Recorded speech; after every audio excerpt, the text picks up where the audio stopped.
Hello, everyone. I am Allison Lee, your host here at craftcast.com. We are back. This is number 14. Can you believe it? Of Fun at One. It started because all of a sudden we all got sort of in that, let's call it artist in residence mode, meaning we were supposed to stay home. And so we thought, why not put together a fun show where everyone can come on and you'll learn some new things and we can chat with each other.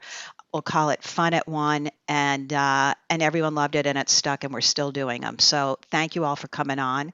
I love hearing from you, all your emails, and you're all welcome. I know it's fun to feel community and all get together. So today we have a really fun lineup of two great projects you're going to love. Let me just go over a few details first. First of all, I write this down because I'm going to show you classes. We just extended the spring 2020 30% off code just because we all need a coupon code right now, and we all need more classes to keep us busy, happy, and a little lower our stress level. So remember that.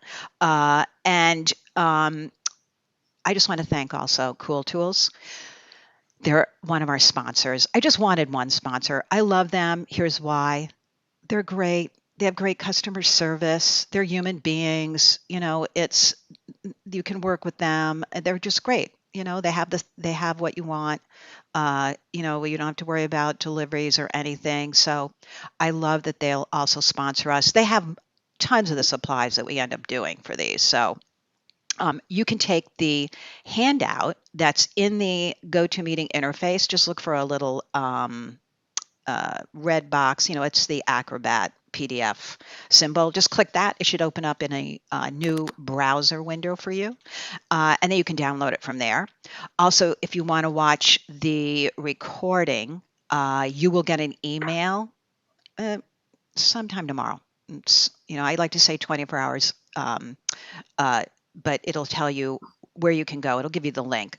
All of the Fun at Ones are free, but you do have to set up an account if you don't have one at craftcast.com, and then you put it in your cart, and it's for free. You don't have to worry about putting in any information. Wait, let me just mute both of our people for 1 second because I hear they're moving around in their studio. So that's how you do it. You get it in your cart that way. There's lots of free classes in there. And then also what's coming up, I want to show you just quickly a little commercial. This is matinee. There's a class tonight. There's a class tonight with Ms. Sarah Shriver, who is frigging polymer clay genius, another genius, showing how to make these great loop-de-loop canes using polymer clay. Plus, she also is showing, it's a bonus, how to make what she's calling holdables, which is the great, beautiful polymer clay, little pieces of art, we'll call them. Then coming up is metal clay with Hadar Jacobson. Those both are in June. In July, we do have the resin class with Robert Danzig. We have another resin class making these projects with, you're going to see more pictures when JJ comes on and shows us what she's showing us today of her class. And then also a class with Cynthia Tinapple, wonderful, fun polymer clay piece to make. Easy, good way to start with polymer clay. And then Anke will be have a class showing how to make this necklace, and you'll see more things about that coming up. If you have any problems with sound going out, I know you'll type in and you say maybe you lost some sound. It's because your Wi-Fi wavered. Turn off anything you have on your computer right now, like mail, Facebook, all that kind of stuff, because it'll help your connection be stronger. That does happen. And the way I see what you said, Susan, to access the video, again, you'll get an email tomorrow. It'll give you the link to the page on Craftcast. If you don't, see the email, just tomorrow go over to Craftcast, go under the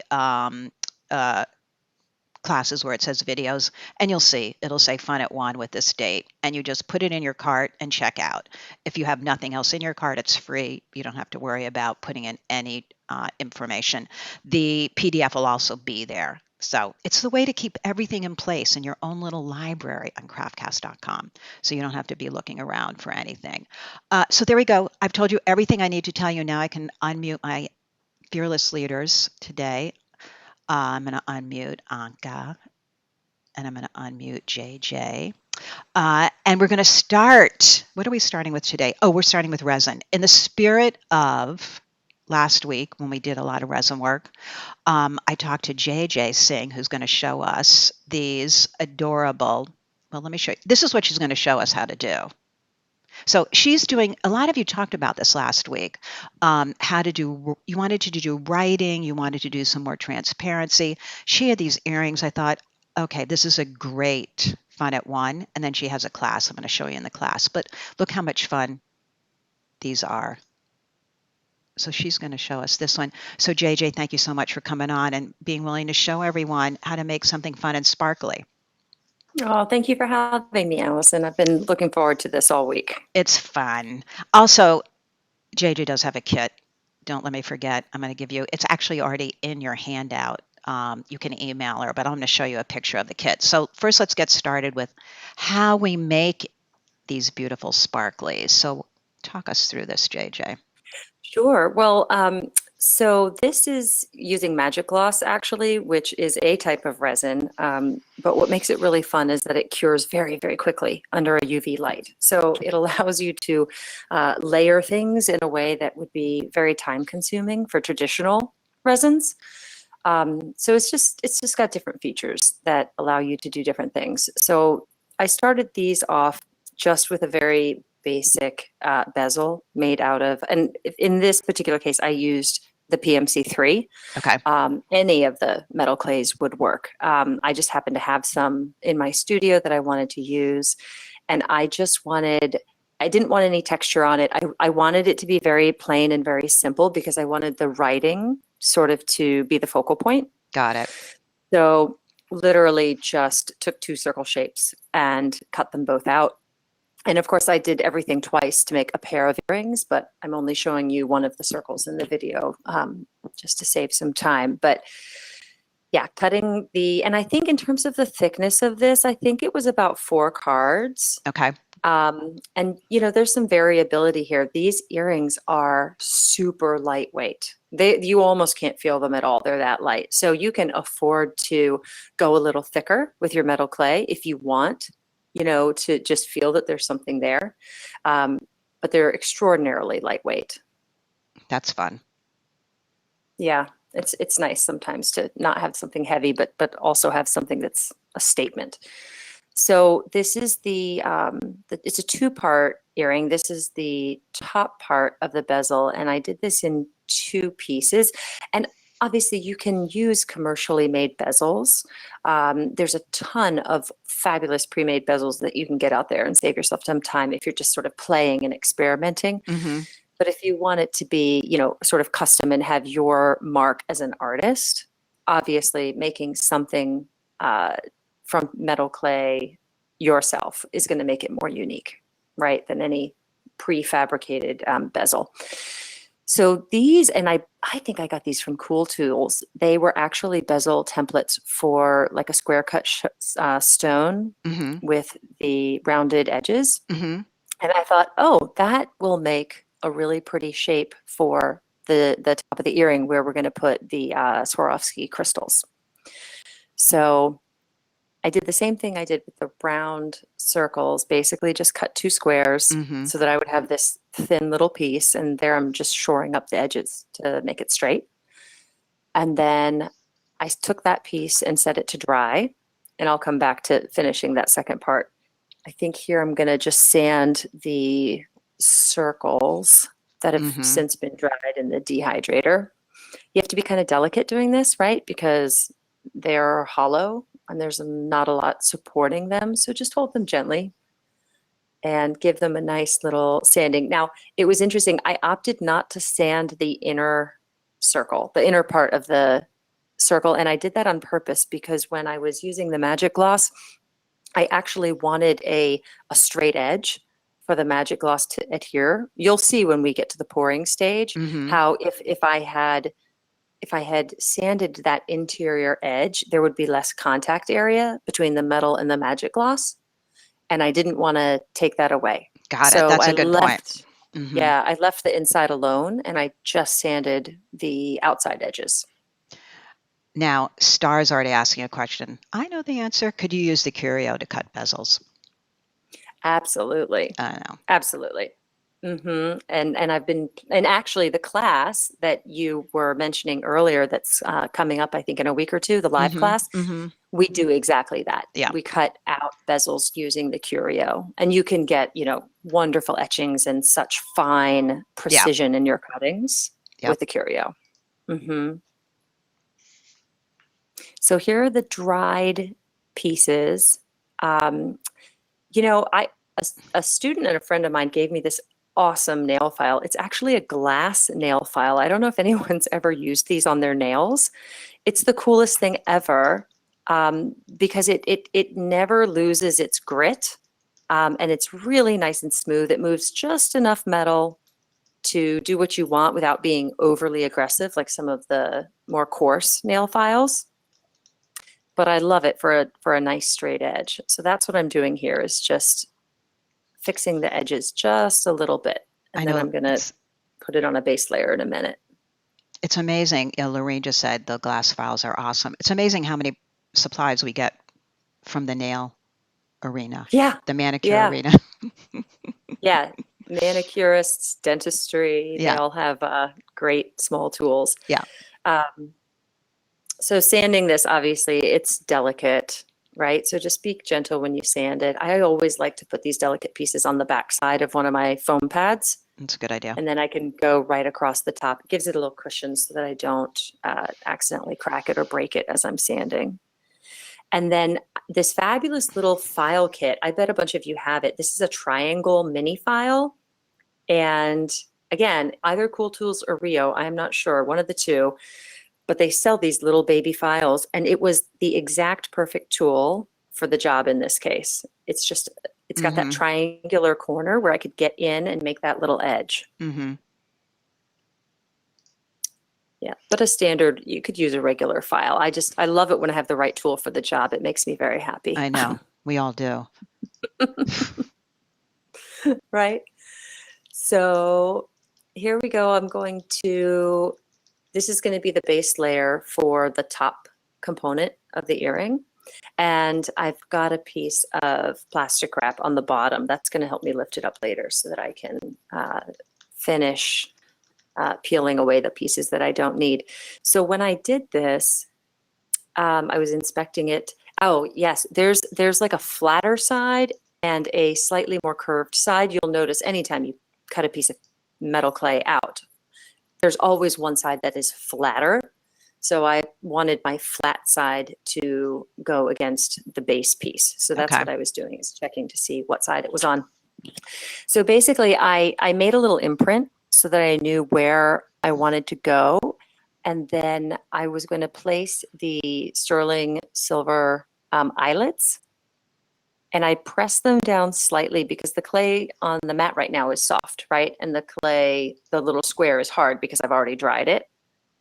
So I took the opportunity to press the eyelets into the slightly soft clay to position them before adding that top piece.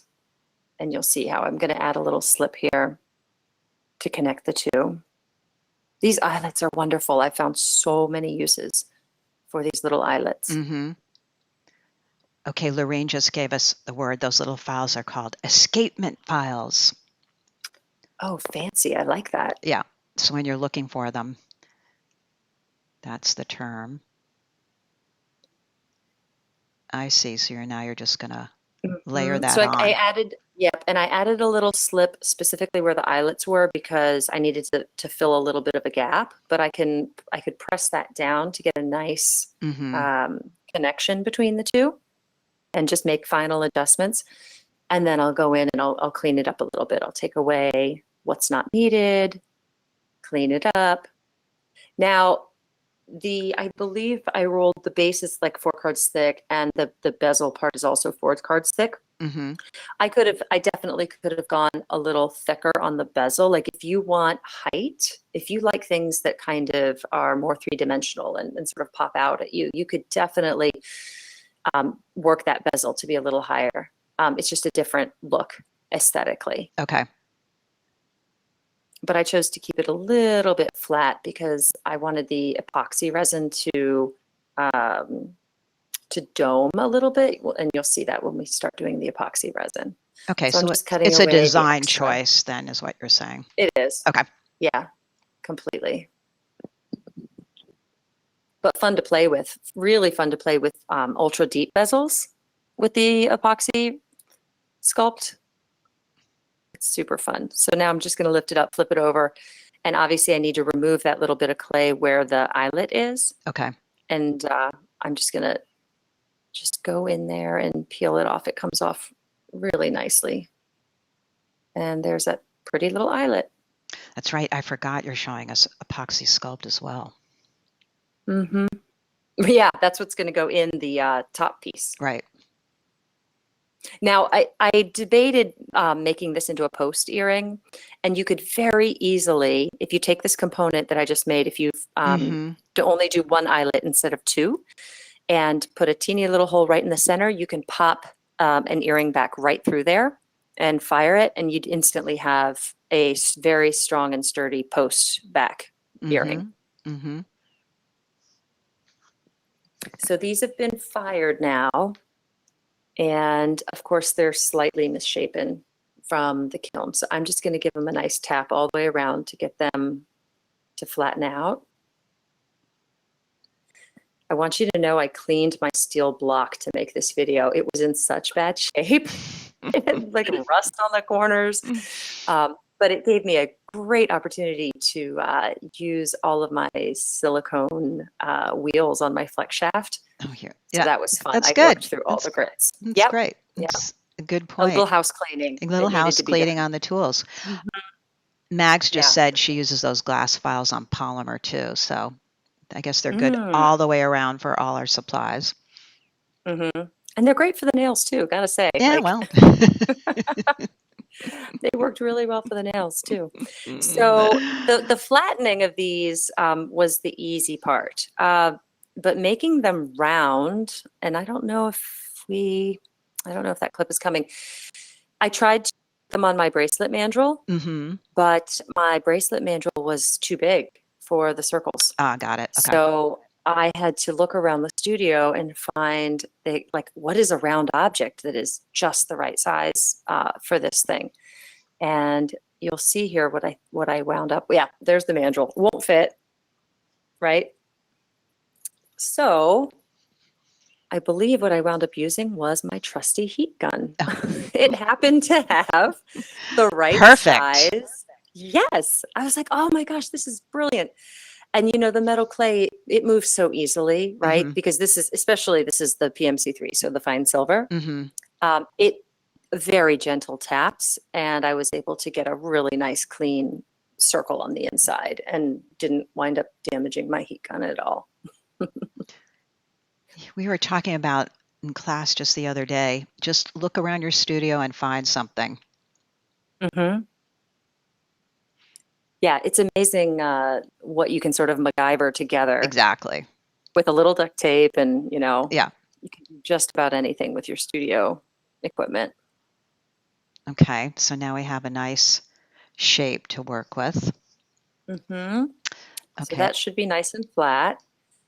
So this is the writing part. So this is it's Japanese rice paper meant for calligraphy and Japanese art. And I wanted to show you, this is a traditional Sharpie with a fine tip. And I wanted to show you the difference between how the Sharpie looks on the rice paper and the Silhouette pens. Because the Sharpie is a felt tip, the slower you write and the longer you linger on the page, the more the ink will bleed. So, and you'll see how it just starts to bleed and get really, really thick. Now, you can use that to your advantage. You might want that effect. But I found it for what I was trying to do, which was write really, really small letters in a small space. To me, it was too messy looking. It was bleeding too much. So the Silhouette pens are cool because they're like a traditional ballpoint pen where the ink is there and the ball is spinning around, but they don't bleed. So even if your pen lingers on the page for a little while, you still get a consistent black line or whatever the color may be. And for this project, that is the look that I wanted. I mean, that is amazing you figured that out. Of course, Kat just said, oh, it gives us an excuse for having all the stuff. I didn't know we needed an excuse. Do we, Kat? But that's really interesting to see. Yeah, it behaves differently. The good news is that rice paper is not expensive, so you can experiment, Hmm. you know, without feeling like, oh, I'm wasting Right, materials, right? right, And get, because you can put whatever pen you want in the curio. right. And, you know, I've experimented with that too. And there are definitely some like tips to getting that to work, which I'll probably do in a future project. But this one, just for simplicity's sake, I opted to just handwrite it. Now, I have a little thing for Edgar Allan Poe. I always have. And the good news is that a lot of the poetry is in the public domain right now. So you can freely use it in your art without any worry about copyright infringement. So what I did is I looked up one of my favorite poems, and I sort of cherry picked words that resonated with me from the Hmm. poems. Hmm. Because obviously, if you write the poem verbatim in something this small, you're not going to necessarily get all the fun words, right? Like I liked beguiling Hmm. and, you know, words like that. So I rearranged the words a little bit. I took a little bit of liberty with where the words were placed. And then I found the sweet spot where I had the words I liked. Cutting the rice paper, the best way that I have found to do this is simply to trace it with the very, very sharp awl that we commonly use with the metal clay, Hmm. and give it a little trace, give it a little pressure all the way around in a circle. And then it's going to pop out almost on its own. It seemed to work a lot better than marking it with some kind of pencil or pen. That just added unwanted marks and then was hard to cut precisely. So this, it's like scoring your paper. Mm. It should just pop right out.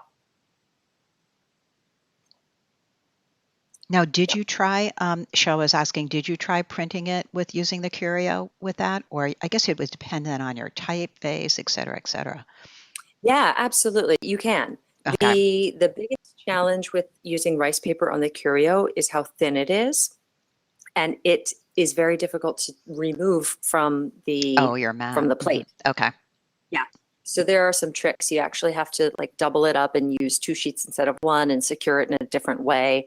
But it can be done. Okay. It sticks to the pad.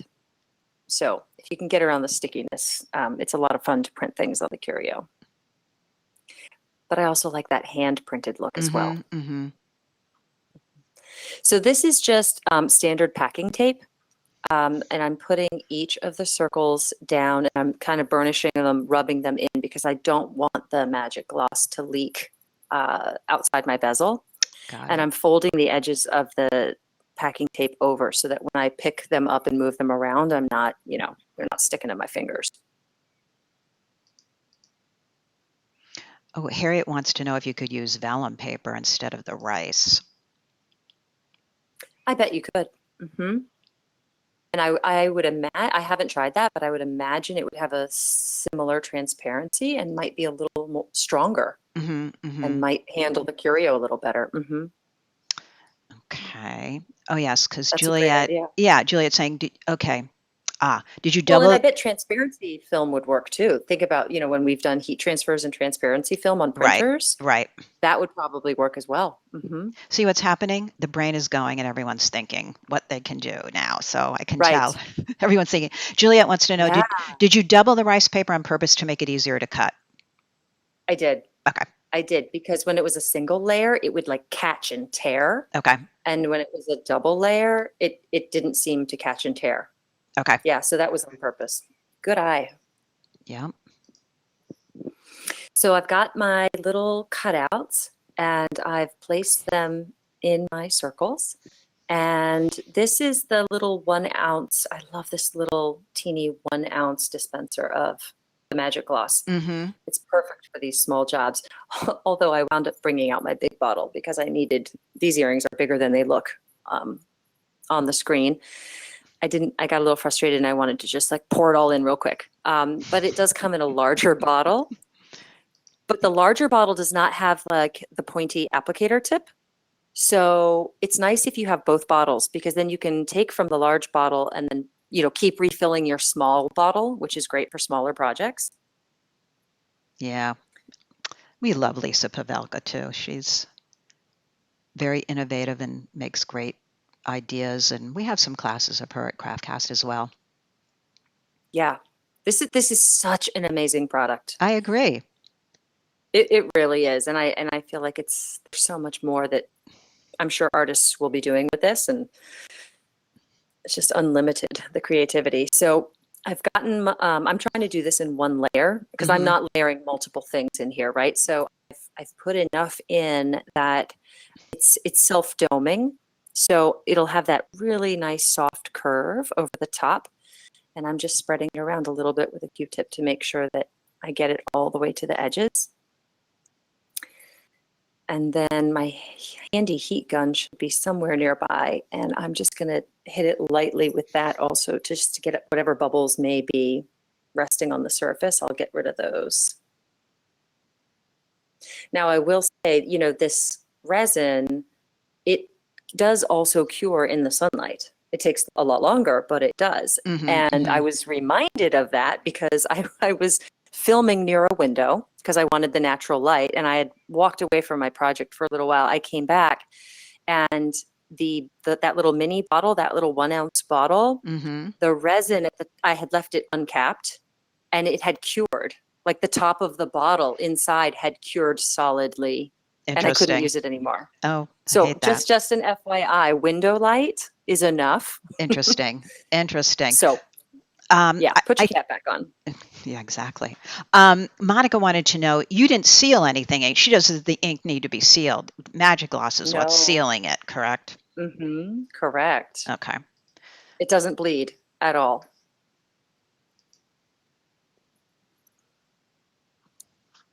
Yep, so here we go. A little bit of heat.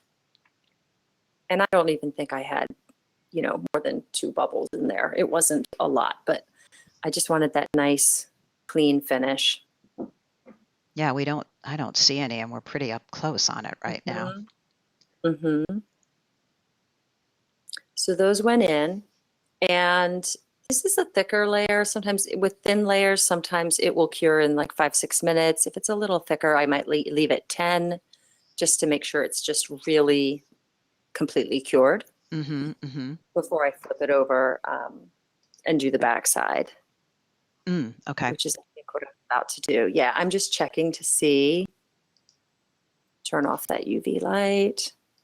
And you can see how it's domed slightly. And the back is it's tacky, right? Like, so the back has a little bit of residue from the tape, and it's like it's a non-shiny surface on the back. So the cool thing is you don't even have to clean up the tape residue, because when you put the Magic Gloss on the back, it self-heals. So it fills in every gap, every crevice, and it forms another dome on the back side, and it becomes completely transparent and glossy all the way through. And that is magic. All right, it is. Let me just take a few questions while we're watching this. Juliet wants to know, you use toothpick or Q-tip?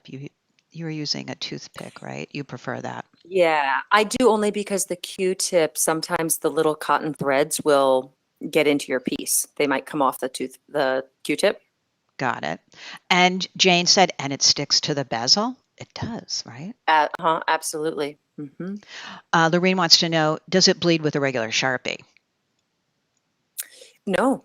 Okay. I mean, you saw the demo, like when the Sharpie touches the paper, it bleeds on the paper. But the Magic Gloss does not make it bleed more than it already has on the paper. Okay. And Juliet wants to know, will it hurt or yellow if you leave a thinner amount on for 10 minutes? No. The only way that I've seen this product yellow is when I accidentally left a project in my UV light for 2 days. Okay. And then now we're talking like literally 48 hours. Okay. So it was slightly yellow after 48 hours of UV light, but that was an accident. Right. So got it. In the absence of that, this product has held up extraordinarily well over time, in my experience. I know Miss Pope. She said these are amazing. I agree. Susan wants to know, Susan, you got to take the class. We'll be doing dried flowers. You'll see all the stuff that's going to happen in the class because there's all kinds of ideas. And Julie wants to know, does the ink need to be permanent? I guess could you? I don't think it needs to be, because once it's sealed inside the magic gloss, it's not going anywhere. So, I mean, the Sharpies obviously are a permanent marker. I don't know about the silhouette pens. I haven't looked to see if they're permanent per se, but really once they're in the magic gloss, they're sort of encapsulated. Mm-hmm, mm-hmm. You know, and everything I've done so far has retained its color extraordinarily well. Okay. All right, here comes Sparkle.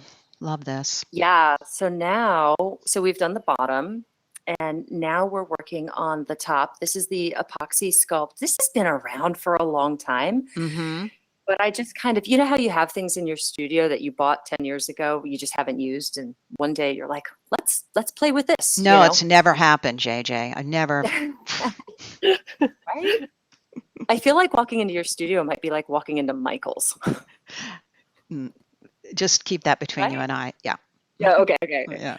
So anyway, this has been around a while, but I just started playing with it more recently, and this earring project was so small, I didn't need a lot of it. So I just took out, again, it's like a part A, part B, same concept as regular resin. It's just a putty. So you've got the color and then you've got the activator. I just rolled 2 pea-sized amounts and eyeballed it to see if they're roughly the same size.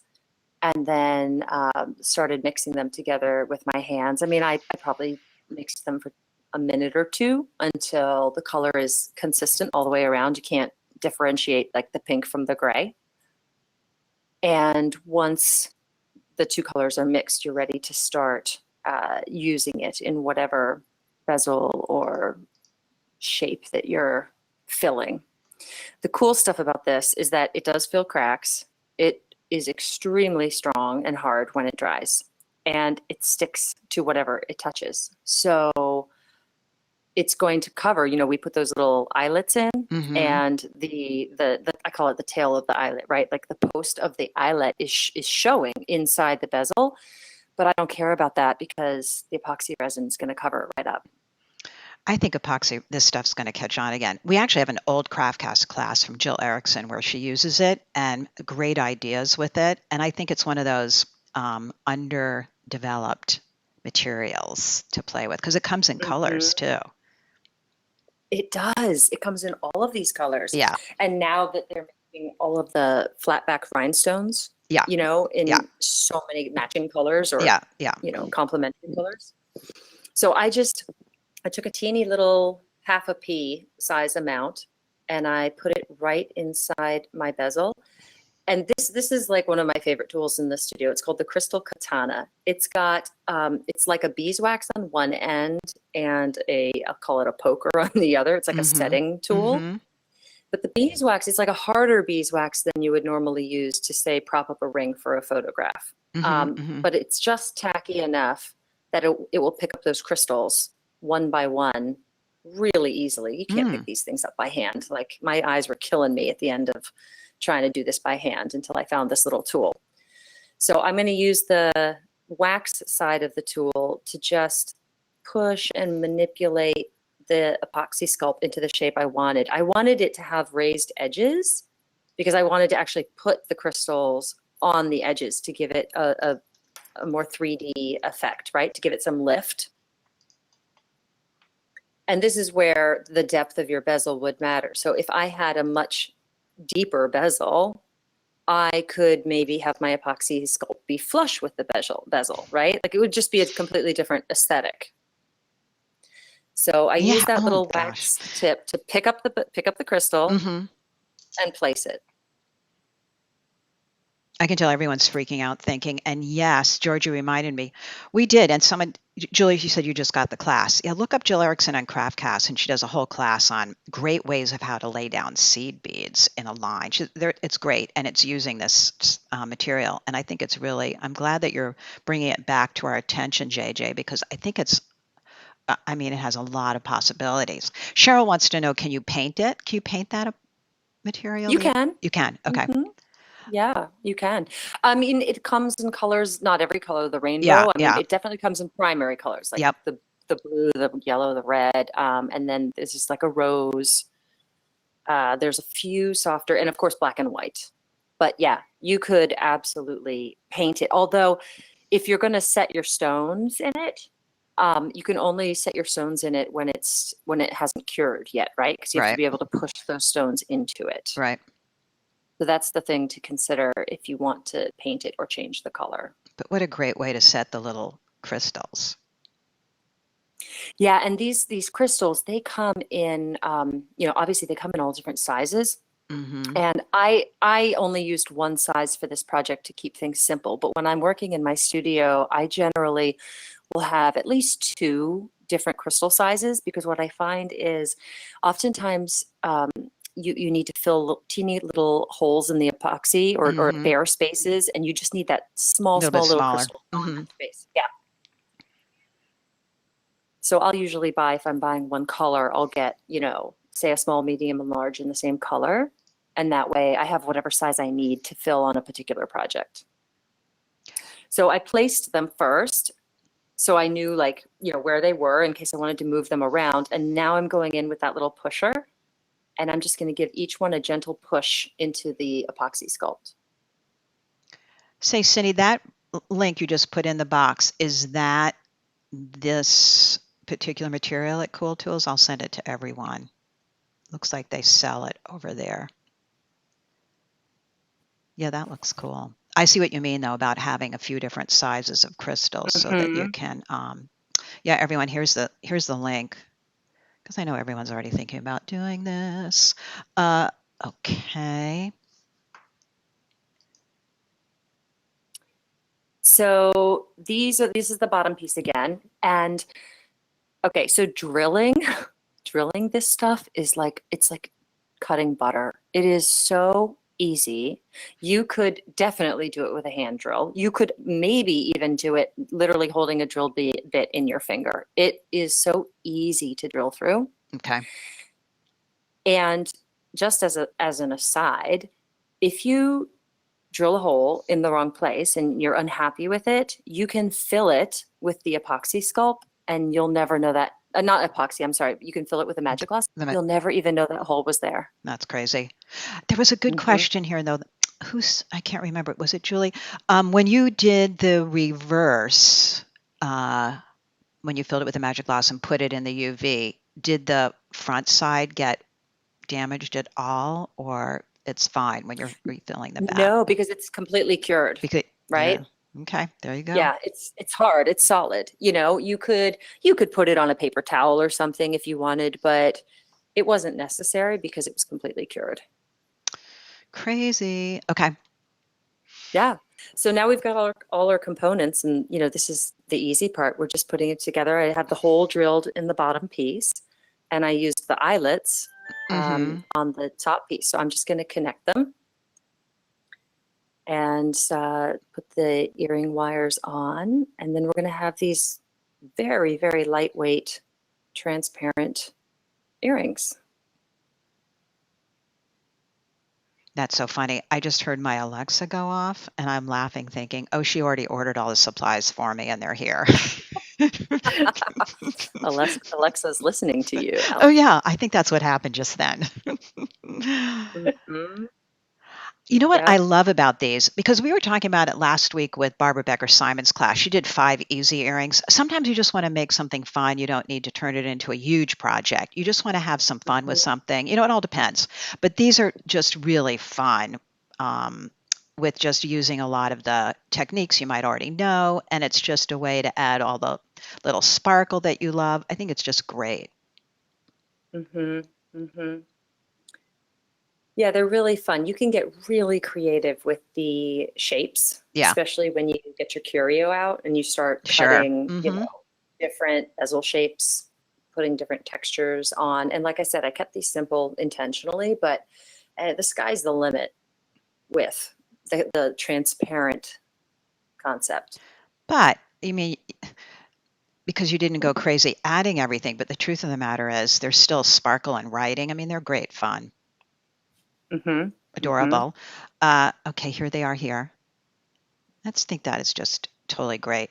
All right, so now 2 things. All right, first there's a kit.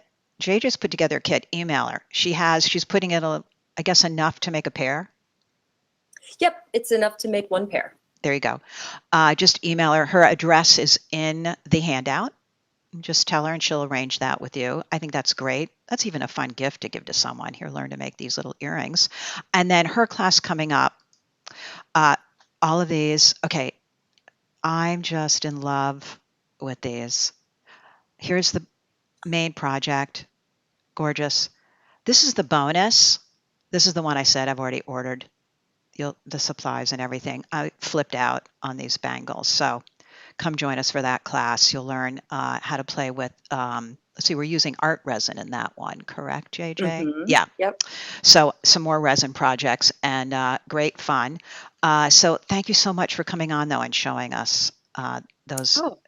Those are just adorable. Really, really, really a really fun project. And you made it simple for us to understand. So thank you for that. Thank you. It's my pleasure. Fun. Okay, so I'll mute you now, JJ, but I'll unmute you at the end. Thanks. You're welcome. Right? How fun was that? Okay, so now Anke, it's your turn. Hi. We are excited. Okay. Great to be here. Oh, and we're so happy to have you. And I love your project. This is so much fun. And I just thought putting Anke's project together with JJ, it's both fun, colorful, happy. I don't know. It's certainly what I was looking for and needed. So let me just skip to one photo just to show before we start. This is the one you saw in the email. And these are hollow polymer clay beads. And then Yeah, they are. Anke, you said to me that you were inspired after watching, was it Christy Friesen's Fun at One when she was doing her polymer clay painting in the colors? Yeah, actually it was. I was watching it because I want to see how the format is, but I was so much inspired by what Christy is doing that I was thinking, oh, I want to try that with some scrap clay. And then I used it for these hollow beads because I actually really liked what I did with the clay. So Right. This is from one Fun at One to the next. Fun at One, see? This is what happens. All right, so now let's start with your photos here. And you're going to walk us through making a lentil bead in polymer clay, correct? Yeah, well, what I'm first showing is how you would traditionally make hollow beads with polymer clay, or how a lot of people make it, because I want to point out the difference between what usually gets made and how I make it. Okay. And so I thought it would be good to first see where the issues are with the regular hollow beads, at least in my view, and why I wanted to change that. Okay. All right. Okay, so this is what this you is use. one option you Okay. have. You can use light bulbs and place your clay on top to have like half of the hollow bead and then put them together. So you have cookie cutters and cut out the size, and then you place the clay on the bead, on the bulbs, and cure them in the oven to have both halves for the hollow beads. So you can do this in any size. And I like to have a little bit of scrap clay to hold my bulbs up, so I have more surface to put it on there. And as you can see, you can do it in all kinds of sizes. This would be one way. And when you have cured them, you take them out and put them together, which I'm showing in the movie that's coming up. Okay. Before that, I show a different variation, how you also can do it with the next picture. This is the hollow bead maker from Sculpt. And what I really like about this is they have cookie cutters that have exactly the size of the hollow bead. So it's much easier to have the right size of the bead halves. Well, but that's convenient. It still has an issue, which you will see later. So here's just cut it out from the clay sheets and place them on the hollow bead maker. And what is also cool is that you have two corresponding bead sizes. So the ones on the outside are the big ones, and then I took the two middle ones. So you always have both half of your hollow bead when you put them together. Ah, got it. All right, so now we have some videos you're going to show us here. Yeah, so the first one is showing the traditional way to make the hollow beads. So I have cured these, and you just take them off the light bulb. Yeah, I think I was a bit slow starting here in the movie. Okay, so they are already cured and have cooled down, and then I just kind of pull them off with my thumb. You just go a little bit under it, and then they pop off. So sometimes they're a bit harder on it, but it's quite easy to get them off. So here I'm taking off the small ones, just like peel them off the bulb. And you can see the really smooth side inside where they were on the glass. Now I'm doing the same with the big ones. So I have both sides of the hollow beads. And now I show you how they were put together. And since you cut out with a cookie cutter, before you shape the bead halves, you have a rim there. And what you need to do now is either you place something in between or you sand it off. Okay. And that's a lot of work. And I'm really lazy, so I don't really like that. I mean, sanding is not one of my favorite things to do. And when you put something in between the two halves, it's really hard to get a nice crisp edge. So this is the issue I have with that way of doing the hollow beads. So here's the same with the hollow bead maker. They also can just peel off when they've been cured and cooled down. Sometimes they stick a little bit harder, but it's quite easy to get them off. And you can see they are the same sizes when you put them on both. But here you have the same issue again. There is that rim that needs to be filled or sanded off. And again, you have the sheet, cut it out, and then shape it. And it doesn't matter what size you're doing, you always have that issue. Okay.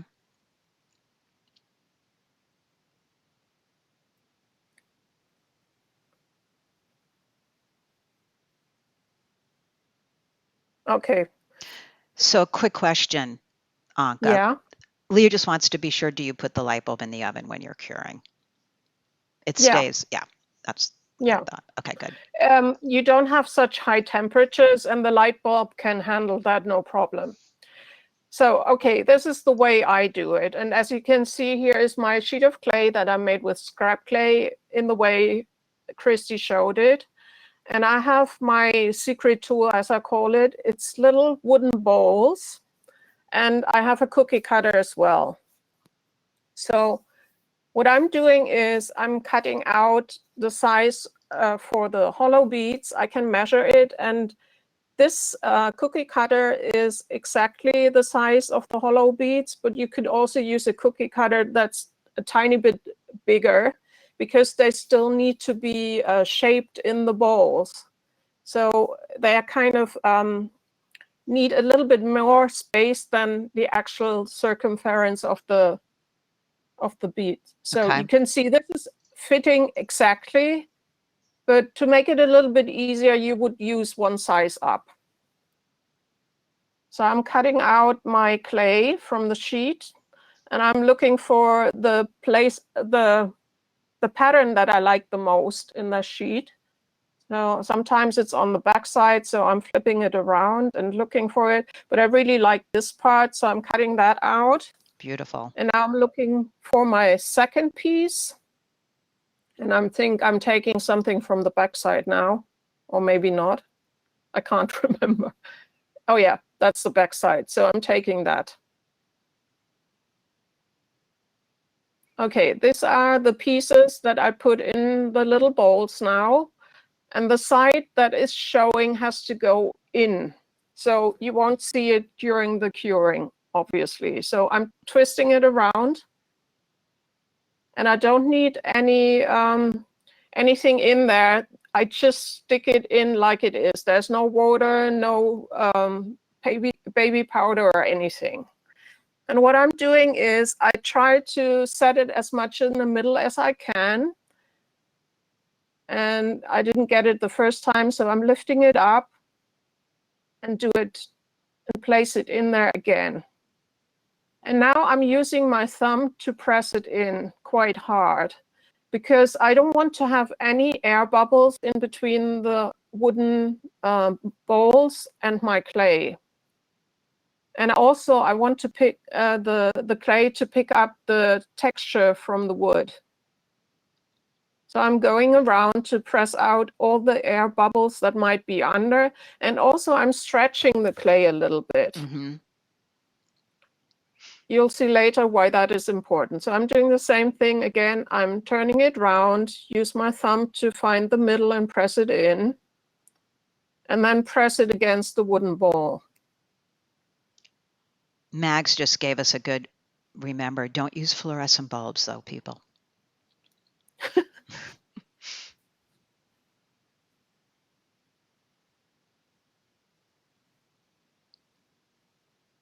I love the colors on that. Yeah. And as you can see, it still has that little rim that I had with the typical hollow beads as well. But I'm going to take care of that now. I take my blade and I find a point where it is quite low and kind of put it in there. But what I'm doing is I'm not moving the plate, I'm moving my dish, because then I can hold the blade really sturdy and it kind of sits on the rim and is led by the rim of the bowl around it. And then you have a really smooth edge. You can see that now. So it's very straight, because I kind of used the rim as the lead for my blade to have exactly the rim as I wanted. I'm doing the same here. I'm turning the bowl, not the blade, which makes it much easier to have a nice rim. Sometimes it comes off a little bit, or I see I didn't press it hard enough, so I still can correct it like I'm doing it here. This one looks pretty good. So if I press it in again, of course, it gets distorted again. So I'm going back in there and correct that. But it's just like a little bit that I'm taking off again. And you can see again, I'm turning the bowl, not the blade. Okay, and now they're ready to go into the oven to be cured. And the wood can also go in the oven. It's not an issue. It can stand the heat. Okay, so now they have been cured and cooled down a little bit. They don't have to be like really cold, but they should, you know, you should be able to touch them without getting any burns or anything. So I'm using this tool that's lying next to it. It's a dentist tool. Same thing again, like before. And what I'm doing now is I'm trying to get it out of the bowl. And usually there is a place where it's easier for me to get in between the wooden bowl and the clay. And I'm using the round edge of that tool, not the pointed edge. So it doesn't hurt the bowl or the clay. And I'm kind of pressing it in there, but very gently, not too much, and twisting it around and pushing it a little bit deeper each round. And suddenly there's a point where all the pressure is gone and it pops out. Very cool. As you can see, it has a little bit of that wooden texture on the outside. So now I'm doing the same with the second half. I'm trying to find that sweet spot where I can put it in and turn my ball again. And this one is a little stiffer than the first one. So I have to turn it around a couple more times until it comes popping out. So just be gentle when you press it in a little bit deeper under the ball or under the clay. It's like popping out a cupcake. Yeah, kind of. I know you're going to tell us about the balls. Everyone's freaking out, wondering where to get the balls. Yeah. Hold on, That's an hold on. interesting story. Okay, it should pop out now.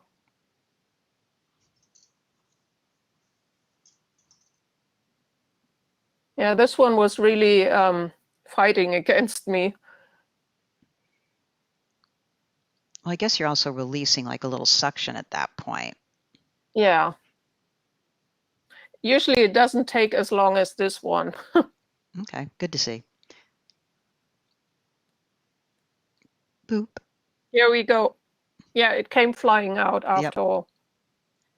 So this is the second part. And now you will see why I'm doing that. Because I put them together and they fit.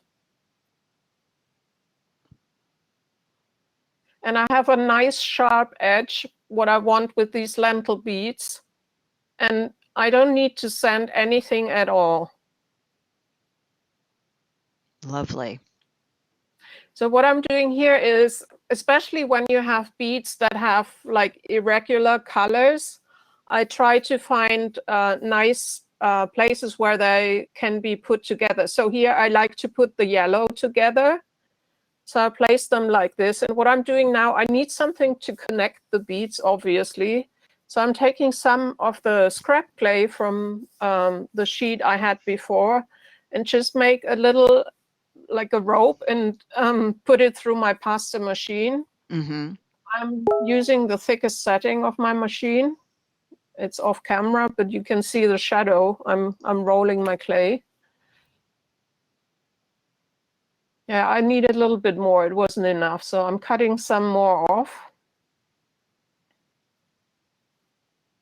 And this is going to be my kind of glue in between the two halves of the beads. And I'm just putting it in there, and I'm not using any liquid clay or anything because I feel that's too slippery if I put it under it. I'm just using it on the dry balls and just fresh clay as a glue to put my halves together. Mm-hmm. So now I have that long strip.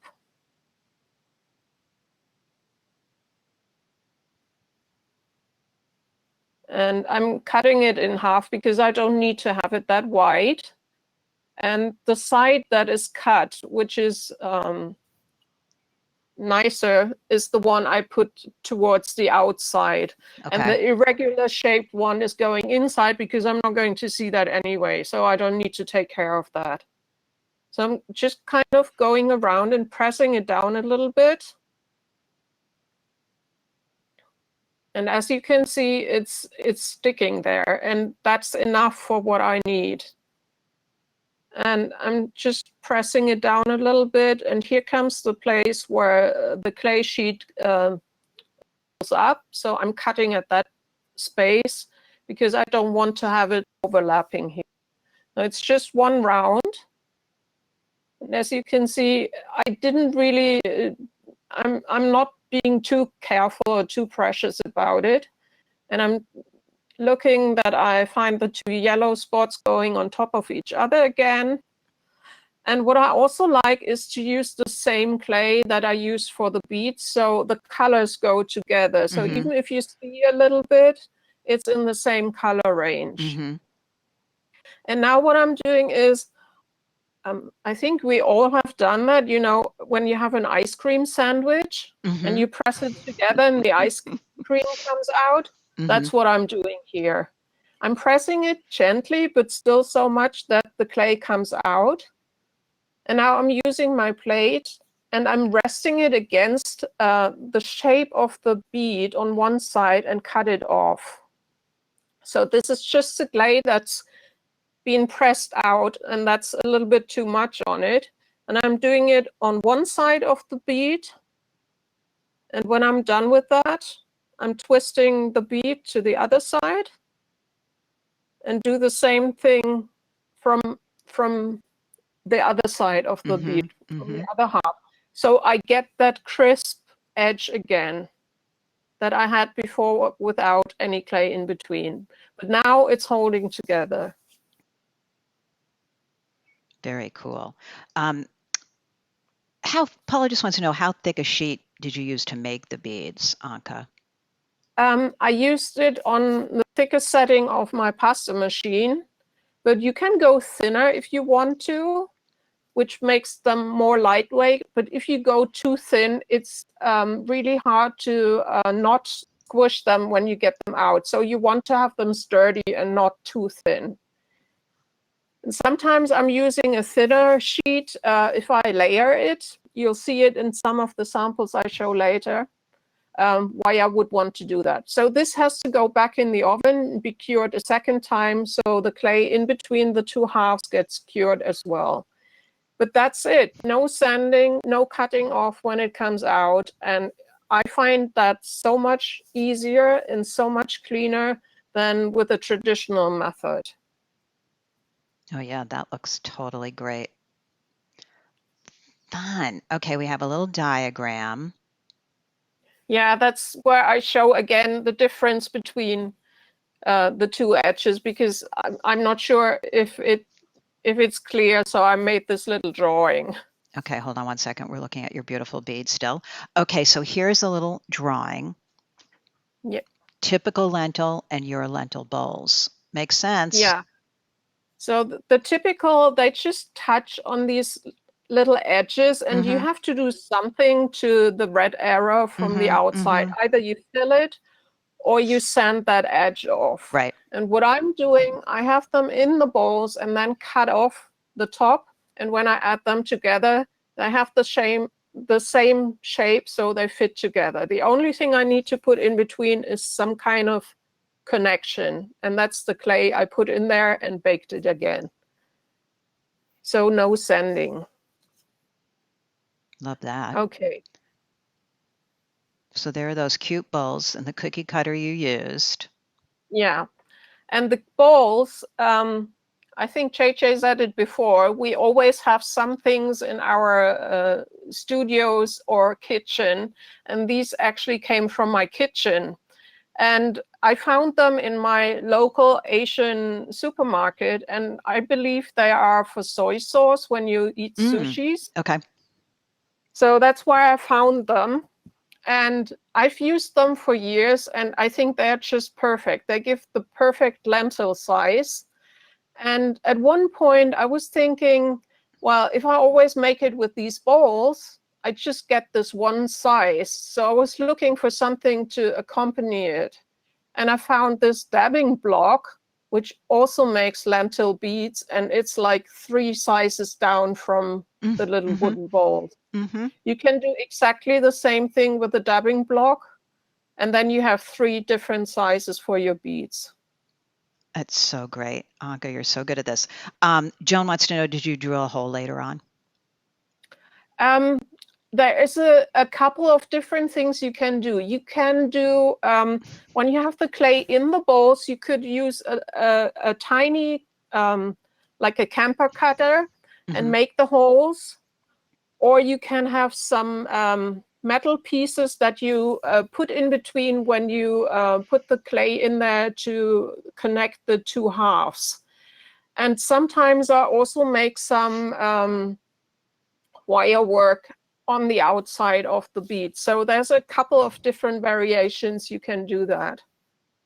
Okay, so Cindy Pope's on it. She said Sur La Table has some.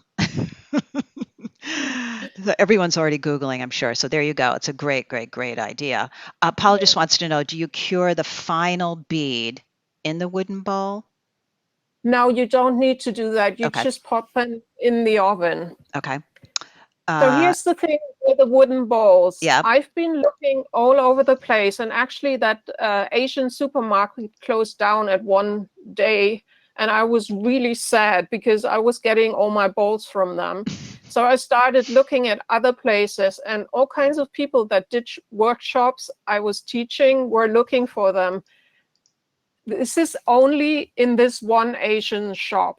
So I'm going there like once a year and buy them in the hundreds and sell them for people who like to use them. There you go.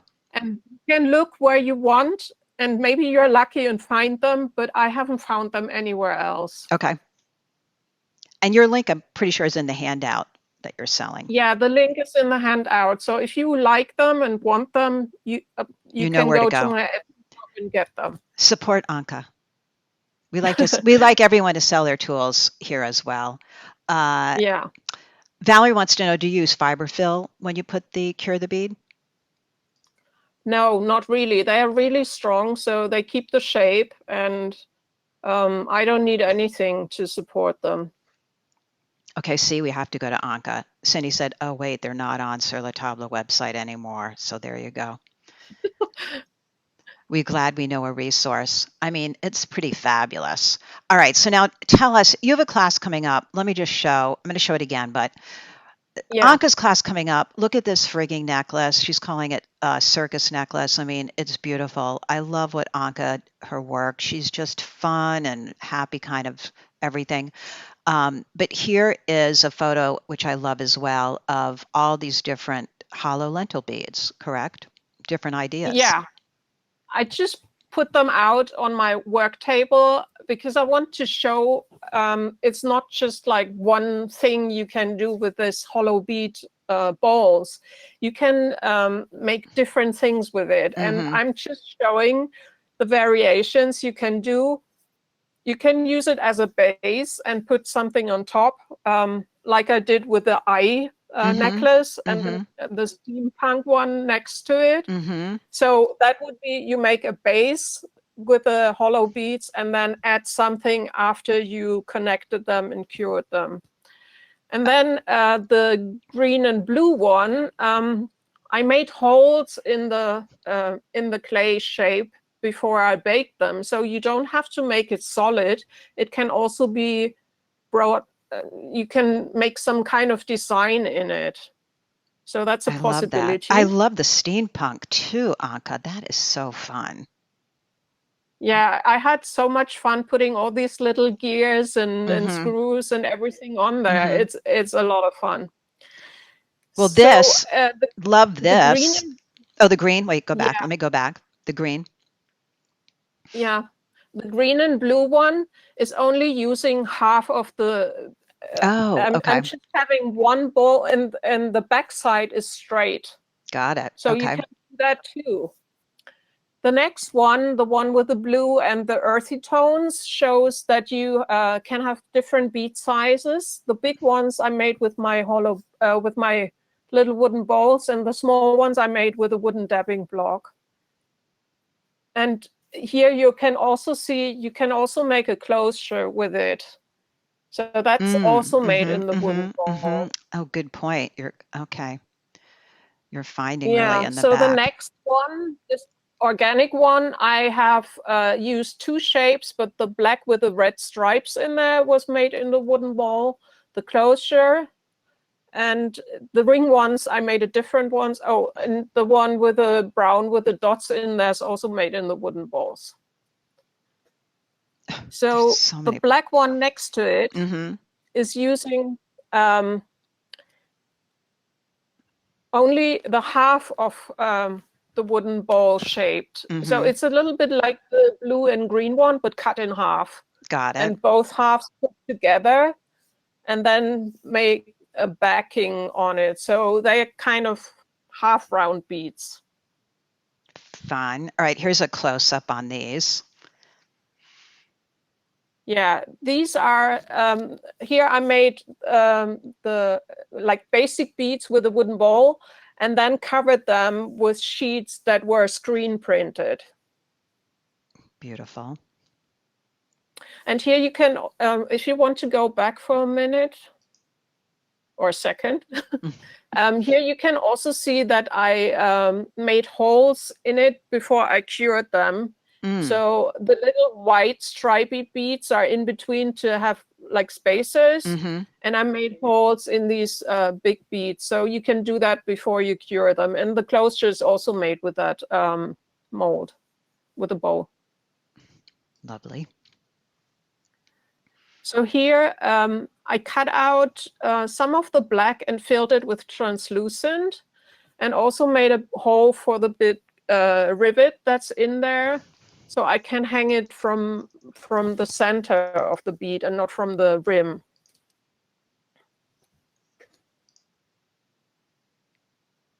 So this is one that's also made with translucent clay and holes in the middle, and I used the chain to hold them together because I didn't want them to stand up, so they're really lying nicely on the body. And here's the one again with the different sizes. Here you can see it a little bit better. So the one in the front are the big sizes, and then they get smaller, which is also very nice on the body. That looks like painted cork to me, Anke. It's beautiful. I know, it's so funny. When I made this, a lot of people thought it would be wood. Yeah. And they were totally surprised when I said, no, it's polymer clay. And I think it's coming from the wooden texture in the balls that is kind of transferring to the clay. And if you make it in earthy tones and distress them a little bit, what I did here, it's so convincing that they would be wooden. But I mean, they're much more lightweight. So it's a whole different thing. Here's a blue-green one again. Here you can see that they have a flat back. And you also can see that I put metal rings in between, so I have a connection and don't need to drill them or anything. Is that a way, Joan brought up keeping them from flipping? I guess it depends on where you put the holes and the connections. Yeah, that's why they are not center, but a little bit more to one side. Right. Okay, and this is the next class coming up with Ms. Anke. The next class, and there is a lot of other techniques and interesting things you can do in there. So this is going to be a real fun class, I think. I'm looking forward to it. Beautiful, beautiful, beautiful. Okay, let's see. Any other? I know it is pretty, right? The wooding bowls, you can do the link. Look in the handout, and Anke is selling them. She went out and bought tons of them. So we know now where to find them because it's getting a little difficult, I guess, to find them. So, and we like to support artists when they sell their different tools and things with everything. So we're happy she has them. Okay, so wait, let me unmute JJ. JJ, you're unmuted too. I just want to thank you for showing off your work. That was fun.